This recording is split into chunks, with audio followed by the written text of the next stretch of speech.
Bismillahirrahmanirrahim. Assalamualaikum warahmatullahi wabarakatuh. Selamat pagi anak-anak semua.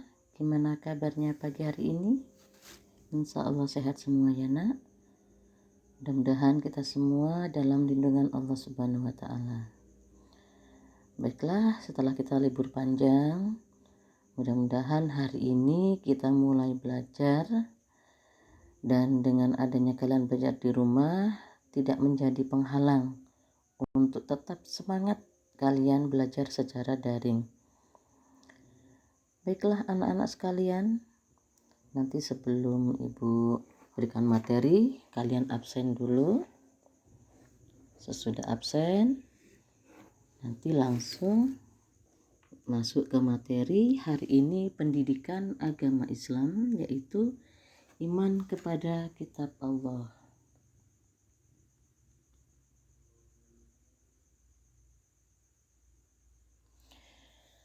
Setelah materi ibu sampaikan, ibu berharap nanti kalian bisa menjelaskan pengertian beriman kepada kitab-kitab Allah, menyebutkan nama-nama kitab Allah, menampilkan sikap mencintai Al-Quran dalam kehidupan sehari-hari.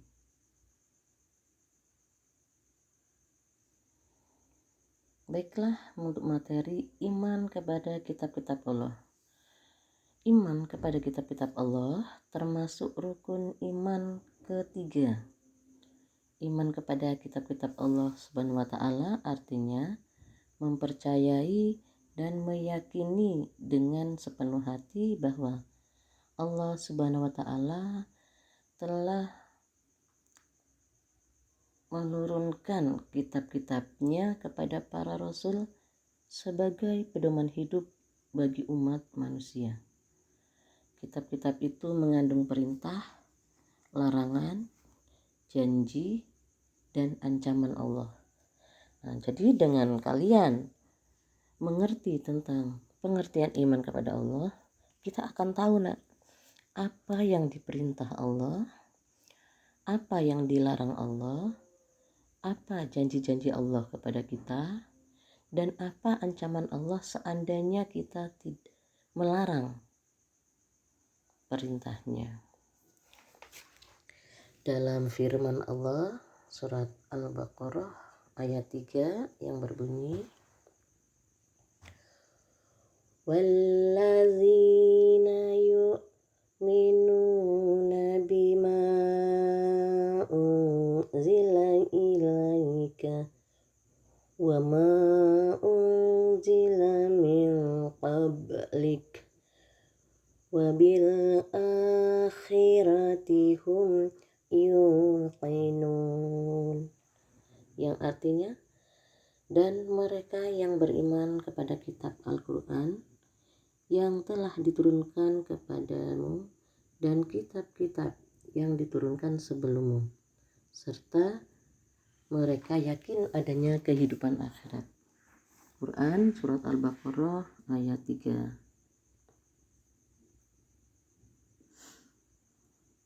Perlu kalian ketahui, kitab yang diturunkan oleh Allah itu ada 4. Yang pertama kitab Taurat, diturunkan kepada Nabi Musa alaihissalam, yang isinya tentang hukum-hukum syariat agama. Yang kedua, kitab Jabur, diturunkan untuk Nabi Daud alaihissalam, yang berisi tentang doa, zikir, nasihat, dan hukum.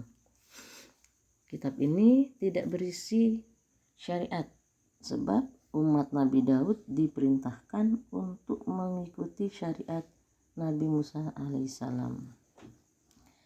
Yang ketiga, kitab Injil, diturunkan kepada Nabi Isa alaihissalam. Isinya tentang seruan bertauhid kepada Allah Subhanahu wa Ta'ala. Yang keempat, kitab Al-Quran, diturunkan kepada Nabi Muhammad SAW. Isinya tentang syariat yang menghapuskan sebagian isi kitab-kitab terdahulu yang tidak sesuai dengan zaman. Kitab Al-Quran ini abadi, berlaku untuk sepanjang masa, sebab isinya lengkap, menyeluruh atau universal, dan dapat menjawab permasalahan yang terjadi sepanjang masa. Jadi dengan kita mempelajari Al-Quran, kita akan tahu permasalahan yang terjadi. Masalah sholat, masalah zakat, masalah haji, semua ada di dalam Al-Quran. Kemudian fungsi iman kepada kitab Allah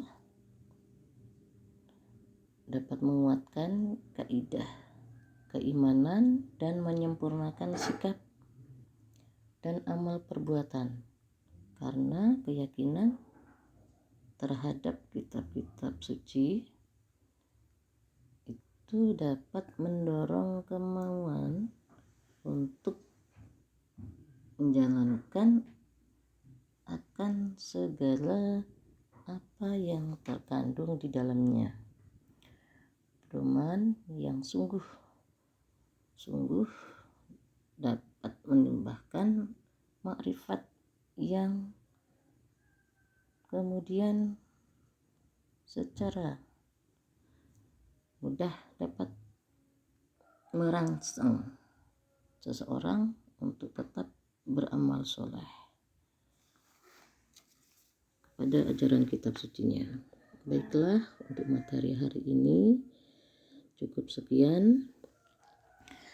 Setelah itu tugas kalian dikerjakan soal yang dari materi ibu tadi.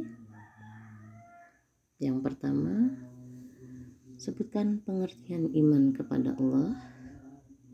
Yang kedua, menjelaskan mengenai iman kepada kitab-kitab Allah.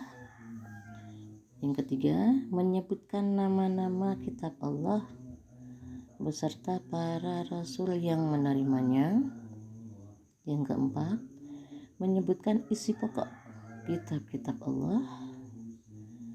Yang terakhir, menjelaskan mengapa Al-Quran sebagai kitab yang terakhir dan apa keistimewaan yang terkandung di dalam Al-Quran tersebut. Jawabannya silakan kalian kirim ke WA pribadi Ibu. Sekian, Ibu akhiri. Billahi taufiq wal hidayah. Wassalamualaikum warahmatullahi wabarakatuh.